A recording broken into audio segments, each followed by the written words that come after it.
अस्सलाम वालेकुम नाज़रीन, आवाज़ न्यूज़ में आपको खुश आमदीद कहते हैं। मैं हूँ डॉक्टर हफीज अंजुम। मुजफ्फरगढ़ शहर में कुछ दिन पहले अफसोसनाक वाक़या पेश आया, जिसमें बदबख्त बेटों ने जायदाद के लिए बूढ़ी माँ और बाप को घर से निकाल दिया।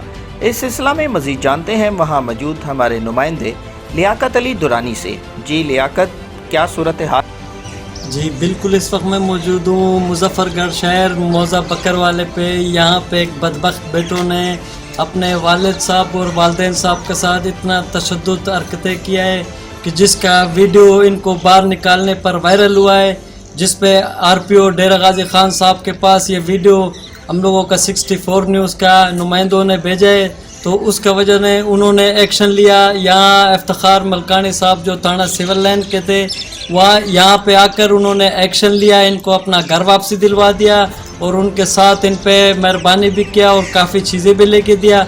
मज़ीद आइए इनसे मालूमात लेते हैं इस हवाले से, ये क्या कहना चाहते हैं इनके बेटे इनके साथ और कितना तशद्दुद कर रहे हैं। जी बाबा जी, क्या कहना चाहते हो, बताओ अम्मा जी आप। असा इहो कुछ चाहे साको घर मिल गए, वाली खतरा है साको, अच्छा, वाली खतरा है साको, असा समझे वाला असा देता न समझे। तो आपको क्यों खतरा है उन साको बेटों से? औलाद को नहीं। बहु खतरा है, बहु रात आते इहो करे कुटन मारण ते आवे। आप यहाँ आ जाओ।